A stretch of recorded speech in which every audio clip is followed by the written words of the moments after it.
Live from the world's capital markets, here are the latest financial headlines brought to you by News Factory. Hello and welcome to Wednesday's financial news. Stay with us for more market headlines. The dollar-yen pair corrected downwards in the last session, falling 0.1%. The MACD is giving a negative signal. The Bitcoin-dollar pair skyrocketed 1.2% in the last session. The ROC is giving a negative signal. The gold-dollar pair traded sideways in the last session. The stochastic indicator's positive signal is in line with the overall technical analysis. Oil rose 0.7% against the dollar in the last trading session. The RSI is giving a positive signal. Coming up, the choices from our chief analyst for today.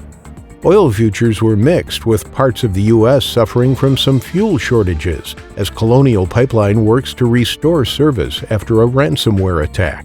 The euro rose, hovering just below a 2.5-month high hit in the previous session after data showed German investor sentiment surged in May to its highest level since the start of the COVID-19 pandemic.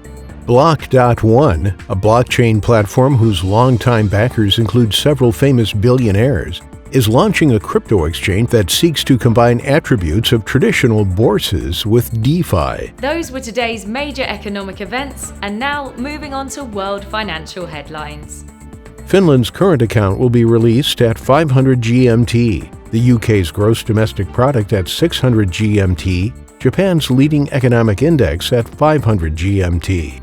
The U.S. Consumer Price Index Core will be released at 1230 GMT, the UK's manufacturing production at 600 GMT, Japan's current account at 2350 GMT. We hope that you've enjoyed Wednesday's market outlook. On behalf of all of us here, we wish you a productive trading day. Be sure to join us tomorrow morning for the latest news and events from the financial markets.